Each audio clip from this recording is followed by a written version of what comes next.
To manage your company's locations, click Locations in the sidebar and click Add Location.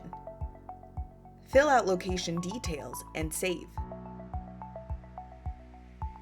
You will be directed to the page to add the state licensing for the location. Add the states and click Save. The Users tab allows you to assign loan officers to locations.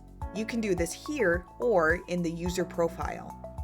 For loan officers working in multiple offices, go to their User Profile's Locations tab to designate their primary location. Once configured, loan officers' primary locations will display on their websites, newsletters, and marketing emails. If you have any questions or need further assistance, don't hesitate to reach out to our support team at support@etraffickers.com.